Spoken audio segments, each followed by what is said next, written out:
Hey everyone, so this is a recorded version of the Clerkship 101 talk that I'm giving on Monday. Barbara is doing it with me, so credit to her, and she helped organize this talk as well, and she's more responsible for the second half. So big picture, your clerkship year will start with transition to clerkship. This is like an orientation heavy 8 to 5, day for 5 days a week. And then you'll jump into your first clerkship. And for me, this was AmCare and then medicine. And so medicine has its own shelf exam, AmCare does not. And then you get a nice break. You have a 3-day ICS week, which is really similar to transition to clerkship in the sense that it's like kind of, 8 to 5 orientation style. They're covering concept, their skills, their sims. And then you'll have 2 days off there at the end of the week. Then you go into another clerkship. So for me, it was PEDS and OB, and those both have shelf exams. And then you get winter break for, I think, a couple of weeks at least, maybe a week and a half. And then you have a couple more clerkships. I had elective at this time. And then you have ICS2, which is very similar to ICS1, which is similar enough to transition to clerkship. So again, more of this orientation style. Which again, these are pretty long days, 8 to 5, but then you get 2 days off at the end of the week to kind of reset for the next 2 clerkships, and then you're off to doing step 2, or you go into your +1 year, applying to residency, and kind of moving on to other things. So let's zoom into like psychiatry, for example. So before the clerkship even starts, you're going to get site assignments. So you'll get an email from one of the clerkship organizers, and they will tell you to fill out a form by clicking a link, and then you'll be able to rank basically the sites you want. And so you'll see here, there's inpatient options, outpatient options, and you'll rank them, and then there'll be probably a lottery system that they do. Sometimes they try to accommodate everybody. It just depends on like the clerkship sites. How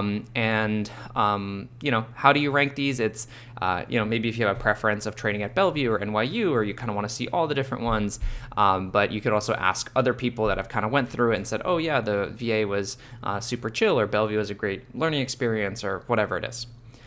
So you haven't started the clerkship yet. Should you study or prepare before the clerkship? And so for medicine, I can't speak on all of them, but for medicine, you might want to know how to like read an EKG and a chest x-ray, order a SOAP presentation, make sure you have the order in your head, structure a differential, interpret a CBC and like basic studies, and know the core pathologies and their management. So like GDMT for heart failure, COPD, antibiotics, etc. Now the good thing is, you will have orientation for every single clerkship. And for medicine, I think it's actually 2 days and then another like half day for AmCare. And so your clerkship directors will cover grading expectations, contact info, and intro lectures, right? And so these intro lectures will cover all the things that I mentioned on this slide, right? So really, I think I did this for medicine. And then I didn't actually end up doing it for any other clerkship because the intro lectures kind of sufficed, and I had like enough of like a working understanding to where I stopped preparing for lectures, I think, or not lectures, clerkships after medicine. If you still want to prepare for a clerkship because you're just like too stressed about it, I think there's this Conan Liu. This is a attending out in California who made these videos starting from when he was a medical student to a resident to an attending, and they're really good because he's in academic medicine, and so he has like all these like chalk talks, and he has like one for internal medicine, how to get honors, but it's just covering all the pimping questions for an hour. So if you really want to, you can do that. And then he even has one for surgery where he like sketches out like the diagram for like the OR and like where the scrub nurse is and where you can be and stand. And they're very approachable videos, so I can recommend him. And then he has a video for every kind of core pathology you need in medicine. And again, they're chalk talk style. So they're not just like kind of these academic lectures. They're very in tune to what you need on the wards. Okay, so within a clerkship, you'll also have weekly didactics, right? So these are just done by various faculty. You'll meet, you'll be excused from the rest of the clerkship, and you'll do the didactics. And then they'll set you up for quizzes. Usually there's going to be in-house kind of quizzes for the clerkship, followed by and then some of these quizzes are actually worth more than the shelf. And then there's an OSCE, and then you'll have the big shelf exam, right? So what you'll see is at the start of the clerkship, there's a lot of adjustment that you have to do, right? Adjusting to a new clerkship, but towards the end, there's also this kind of second wave of stress, right? Quizzes, OSCE, shelf exam. So you have your first clinical day. The first thing that you should probably do is text your team. Email your team. I texted my team, made a group chat, and you basically just say, hey, where do I meet? And so I had a boilerplate. I had this kind of templated text message. So you can see here, good afternoon, doctors. My name is blank. I'm joining your team on blank. I've also added blank, the other MS2. We're excited to meet, and where should we meet? I use this exact same thing every single time nobody really cares. It's just, here's the relevant information. And so I copy and pasted it so there weren't like any spelling mistakes, and obviously just changed the names. And it works. So first day is going to be, usually just kind of like weird shadowing, get adjusted. It's going to be always a weird day. But like on a typical day, you will arrive between 6 to 9 a.m. And then you will check data in the EMR, right, in Epic, on patients you're following. So somebody will say, hey, you should follow this patient. And then you, in the morning, will check their labs, their vitals, etc. overnight. Then you'll check in on those patients in person, right, do a physical exam. Then you'll discuss those patients with the whole team, right? So you got some data, you discuss it with the whole team, the attending, etc. Then you'll check in on all the patients with the whole team. And then you'll make a final plan for all your patients with the whole team. And that final plan will be carried out in what's called tasks, and then you might go and do some teaching as well. So the lingo is when you check on the data, that's called pre-charting. Checking on the patients is called pre-rounding. Why? Because everything between discussing, checking in, making a plan is called rounding. And then usually rounding is done starts at 8 to 9 a.m. and ends at around 11, okay?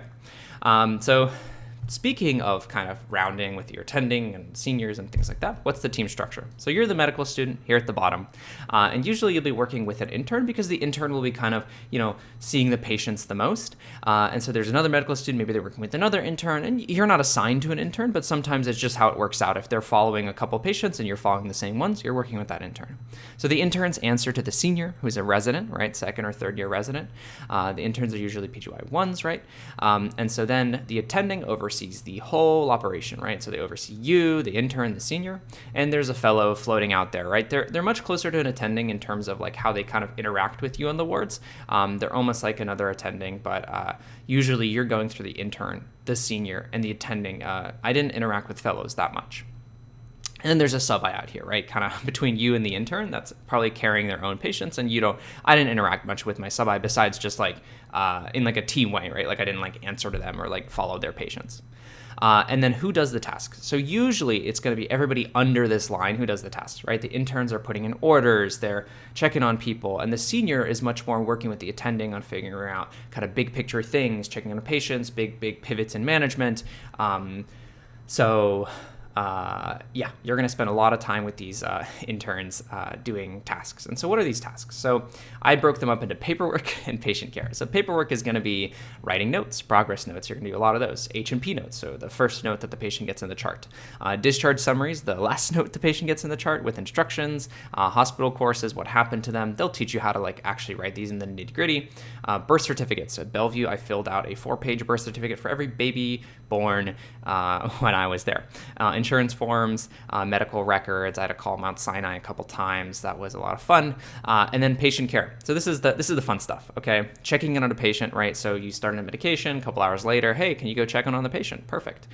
Seeing new patients or triage patients. You're going to do this a lot in the ED and on OB/GYN. So on OB, hey, we have a new triage patient. Go see them first and kind of do a basic intake. Calling a consult. So this will be, usually when you like kind of make a plan saying, hey, we need to call IR to get this drained. So that's calling a consult.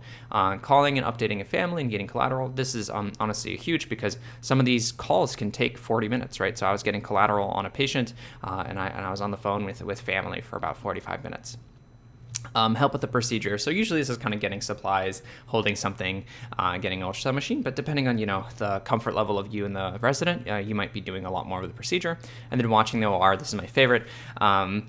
So this is when the resident tells you, hey, go stand in the OR and text me when the patient comes. So maybe they can like get some lunch or something like that. So good first day questions to ask. Based off like these tasks and responsibilities, these are great first day questions to ask, right?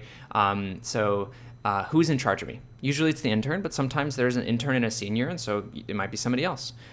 Do I pre-round, right? So am I checking on those patients? On medicine, neuro, and peds, the answer is yes. For psych, surgery, and OB, the answer is no. But this might vary based on your site and your team, so it's always great to ask. Do I see patients on my own? For medicine, I did see patients on my own usually, unless the intern wanted to bundle them. And for neuro, the answer was no. I did not see patients on my own. I was always with someone. Everybody was always with someone. And for peds, it was actually on my own as well. Do you write notes? Everybody, I wrote notes for every service except for GYN surgery and endocrine surgery. They were just kind of same day surgery. They were just writing op notes. We weren't really checking on patients. We were rounding on like 2 patients tops. what template do I use, right? So if you're writing notes, what template do I use? And what does that mean? It means when you're in Epic and you type in like Bellevue Med Progress, whatever their dot phrase is, it'll populate with the exact format, template, watermarks, billing purposes that they want for that. So all you do is you go to the top right corner of your Epic, you click on it, you click on Smart Phrase Manager, or you search it up, and then now you have the Smart Phrase Manager of yourself. So this is me. But if you searched anybody up, including me, you could literally see all of my smart phrases, and then you can copy them. And once you copy them, all you have to do is type in whatever that is. So if I typed in .atoms lab imaging micro, it would come up. So that is a good thing to ask. Which template do I use? Because you don't want to just be writing notes in the chart and not ask anyone and be using the wrong template. And then who do I assign my notes to? So usually it's the intern. Usually it's who's kind of directly in charge of you. But and I think there's only one time that I signed it to a senior. So it's in your note template, the co-signer box here. It'll literally just put in their name. Okay. So speaking of tasks and teams and writing notes and doing all this stuff, what about team evaluations, right? It feels like in clerkship, everyone's watching you. Well, big picture for this, right? This is the biggest part of your grade, and it can be very scary, but remember, there's a lot of people evaluating you, and a lot of the times for multiple clerkships, you can actually choose who evaluates you, right? Like you literally just email the people or like select in a form saying, I want these 2 people to evaluate me. It all works out. Usually people are not paying attention to you, which is like, it's hard to think about in the moment, but it's true. So show up, be enthusiastic, be engaged, and be helpful if you can, right? So it's not about being like, very, like fake and theatrical. It's about being enthusiastic and engaged. Get the most you can out of every single clerkship, even if you're never going to touch a baby again, really get into it, right? I never brought cookies, printed lists, asked pretend questions, none of that, okay? Everything was just, trying to be as genuine as possible. What about fund of knowledge, right? Like you're graded on kind of like, hey, how much does this person know about IM? Very low expectations. This is something you'll find the first day you get on the wards. Everyone thinks that you're like a, high schooler almost. They're like, oh, well, do you know what a heart is? And you're like, yeah, I know what a heart is, So very low expectations, and pay attention, know your patients. Really, the fund of knowledge should come from the 1, 2, 3 patients that you're following, and you don't really need to know much more than that. And then if you're following a patient and they have hepatitis B or C, look that up when you get home at night for like 5 minutes and just kind of like, really get yourself up to speed on Hep B or C, so that if they're, thinking about management, you could maybe suggest something. And that's only going to help you because now you really have something to apply that knowledge to, which is your patient. These evaluations will be graded in some kind of like number format that gets converted to some score. I don't really know how that works. There's a formula, but then it also goes into your dean's letter, right? So everything that goes into this column, summary of clinical knowledge and skills, goes into your dean's letter. Everything else, improvement, professionalism, areas of improvement, I think does not go in there. And so, a lot of it's going to be generic. A lot of it's going to be copy and pasted. And sometimes if you like really impress someone or someone really cares about like the eval system, they'll write a good, strong, detailed kind of summary. Okay, so this is the day you finished rounding, right? When do you leave? When do you leave, right? That's like the big question. So you leave when you hear the golden words. You're done rounding. You should go home, okay? And then the second one is we have to go to teaching, right? So you should go home means they dismiss you. We have to go to teaching means you dismiss yourself. You say, we have to go to teaching. That always takes priority over whatever kind of inpatient tasks are. Or I have to go to my OSCE, or I have to go to my quiz. They have to let you go. And nobody ever kicks up a fuss about this because you have to go. So what does this look like? So for AmCare, if you look here, I was between 9 to 5 usually for average of 7-hour days, right? Shortest was a 2-hour day, but usually about a 7-hour day. For medicine, now you look, okay, I'm coming into the hospital at 7 a.m. and leaving around 5, maybe a bit past 5 for about 9.2-hour days. For pediatrics is the same thing, right? So this is my outpatient week, very similar to an AmCare week, even a little bit lighter. And then you have I had my 2 inpatient weeks or 3 inpatient weeks that were all kind of 7 to 5, maybe a little later. And then I had this little midnight, or it's called the evening shift, I think, a couple days of the evening shift for 7-hour days. So still less than medicine on average because of this kind of AmCare week. For OBGYN, this is when I was coming in at 6 o'clock in the morning, catching the ferry to Brooklyn. So those were a little bit longer hours. 8.5-hour weeks. But again, you can see even within a clerkship, right? This was my outpatient week. This was my OB week. This was probably my longest week. And Gyne was kind of all over the place because I was going to Brooklyn and I had didactics and a lot of stuff was going on. Surgery. Okay, this is the one that's the longest, right? So This was endocrine surgery, so 7 o'clock to like 5 p.m. It was not that bad. There's one day that I really wasn't there, but then in the middle, I had really long days on A surgery, and then kind of shorter days towards the end for ACS, for a total of basically around 10-hour days, and the longest one out here was a 6 o'clock to, it was about 9:30, where someone's colon exploded. So I was there for 15 hours. Okay, elective, very short, very chill, depends on what you sign up for, but usually they're much shorter. So this was like the shortest time on Clerkship, 6.4 hour days. But you can still have like a pretty heavy day, right? Like I was on heme consults here, and we were working hard. Okay. Then for psych, usually 9, less than 5, 6.9 hour days. And then neuro, kind of similar to medicine, but a little lighter for 7.3 hour days. And a lot of that was kind of biased by neuropsych and outpatient week, but those were the hours. Okay.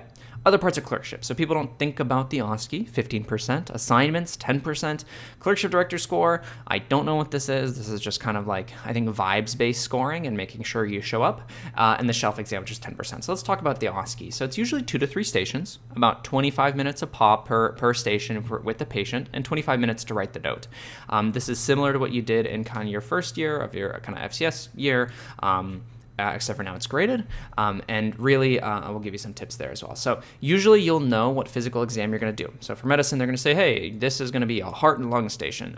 For OBGYN, they're going to say, hey, do a pretend pelvic exam and comment on your pretend findings. And for psych, you might only do a mental status exam. And then usually you'll know the flavor of the station. So for medicine, I think they gave us shortness of breath. That they told us that, they emailed us that, and you knew that. And sometimes they'll tell you literally the exact scenario, like this patient has blank, do this, and it's just about kind of getting it done. Here's a tip. Prepare for common OSCE topics using Amboss or ChatGPT. So Amboss, I did not know about this. This is shout out to Barbara, has essentially a whole web page where you can click through different cases. So for example, you can pick abdominal pain or something like that it's going to be on surgery, 100%, right? And then when you click on it, they'll give you like a fake patient and vitals. And this is very curated and very, very high quality. And when you click on it, you can have like their chief complaint. It's very disorganized, right? Or it means organized, but it's not like just a question stem. Right now, it's actually like, oh, here's the radiation. These are all the things you should probably ask in your focused history on the OSCE. So I didn't know about this. This has been really helpful. So my second tip is have a template going in, right? So easiest way to lose points on the OSCE is not documenting allergies. So truthfully, I don't think you have to actually ask the SP their allergies. I mean, you should, because then you won't know what they are. But they kind of grade you on like, how well you perform and how empathetic you are, etc. But if it's not in the template or the note, you don't get points for it. So I lost a couple of points because I forgot to ask allergies or family history or something like that. And when you're kind of in there, it helps to at least have a plan going in. And so for the psych OSCE, I had a plan. Okay, this is everything I'm going to ask, right? I'm going to, and how I'm going to document it, because for the psych OSCE specifically, the director, Mark Abrams, he really was like, you have to use quotes for the chief complaint. You have to put the plan into this format. You have to use the assessment this way. You have to have the mental status exam, and you make sure you have to ask, etc. Right? So I had this. It's a Google Doc. I drilled it. I had one for every single Clerkship. Okay. So assignments. These are just kind of like, their assignments are a small part of your grade. They're usually completion. Some of them are graded. So for AmCare, there's a formal write-up and a narrative or submission to one of the kind of internal journals that was graded. Medicine, formal write-up again, and 2 CPC submissions, which is a kind of like a didactic seminar session where people present cases that they, you will get a case. It's like a difficult case. It'll be like a PDF with like 5 pages, and then you submit what you think it is, and then you guys can discuss it, and somebody will present it. It's like a whole thing. For pediatrics, you'll have weekly questions with a preceptor plus a presentation. For OBGYN, you'll have a 17-question worksheet plus a written reflection. You'll have surgery, you'll have a written H&P and a written reflection. These are both for completion. The reflection for OBGYN is for completion. For psychiatry, you'll have a formal write-up. This will be graded. And then neurology, you'll have none. So shout out neurology for not making you just kind of like do something. I mean, usually the only tip here is just to know the deadline. Most of them are by the end of the Clerkship, but some will require feedback. So for example, psych, you kind of have to complete it by week 3 so you can submit it to your preceptor. Okay, the big one.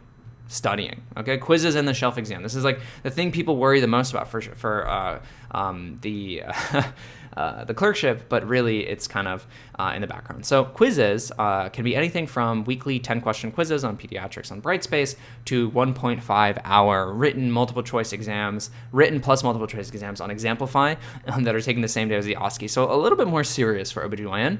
And so tips for these is they're usually based on the lecture material, but shelf studying definitely still helps. Okay, so if you're studying for the shelf, it'll help. It'll carry you probably like 80% of the way. And then create study guides, use previous classes on keys for psych. That was a big one. For the shelf exam, so you will take an NBME shelf exam. It'll be taken in Coles. Okay, there'll be 110 questions, and it's about 3 hours long. And then I want to say it's either the first or fifth percentile to pass. So I want to say passing these shelf exams is no problem. But if you want to do well on these shelf exams to really set yourself up for step 2 at the end of the year, you're going to have to put in a little more effort. So how do people study for these? Oh, and then you'll get an email saying you passed a shelf on the following Monday. So shelf's on Friday, following Monday, you pass, and then you get a link. So how do you study for these? This is the generic template of how to study for shelf exams. You have a pediatrics clerkship. It's 32 days long, okay? What you do is you look on UWorld or AMBOSS and you see how many pediatric questions are there. 642.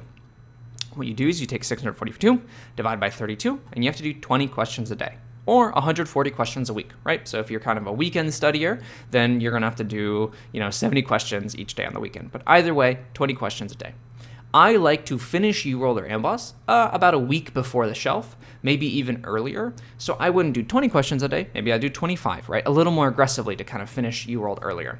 And then I would do what are called CMS forms, clinical mastery subject something exams, right? These are the NBME tests where you really get to see what the NBME is testing and you can kind of hone your skills. Don't worry about finishing 100% of UWorld, right? So I really tried to. That was kind of my metric to get me to the shelf, but really you don't need to, right? I mean, if you kind of finished most of it or some of it, what you can also do is you can do a CMS form out here, right? And see where you're at. And then saying, oh man, I really need to hone in on my trauma algorithm and less on this other surgery stuff, okay? And then kind of triage and then cover some gaps with UWorld or AMBOSS. Here's my biggest tip of clerkship studying. Don't just go through UWorld and AMBOSS passively, okay? So story of multiple people that were on the ferry, right? You go to Brooklyn, it's like 6 o'clock, you're going to the ferry, you're like, I'm gonna study at this time. And you get this UWorld question and you get it wrong, right? And then you're kind of just like, okay, I didn't know this, and then you move on. And then by the time your shelf exam rolls around, you've completely forgotten it. And definitely by step 2, you've forgotten it, right? If you go through UWorld passively and just saying, oh, I got this wrong, I got this right, I got this wrong, I think you should at least have a system of when you get a question wrong or you guessed on a question, something you have to commit it to memory. Some people might have a spreadsheet, kind of a notebook, Anki, something, right? Force yourself to go through it actively. Okay, what about Anki? All right, this is the big elephant in the room. I was a big Anki person. So Anking has step 2 only cards for every single clerkship, right? IM, Neuro, OBGYN, Peds. And some people will say, okay, there's 644 cards in this only step 2, no dupes thing. And so same thing, they'll go 644 divided by 32, 20 questions a day. I'm gonna unsuspend and I'm gonna do those questions. I don't recommend this, okay? These questions are much lower yield. They're kind of in space. You could go through all of them and still fail the shelf exam. UWorld, AMBOSS, and CMS forms are what's going to get you to pass the shelf. This is just an adjunct to get you a couple more facts. Maybe this will get you one question right on the shelf and then give you also the vehicle to remember these questions. So this is the preclinical style. I don't recommend it, okay?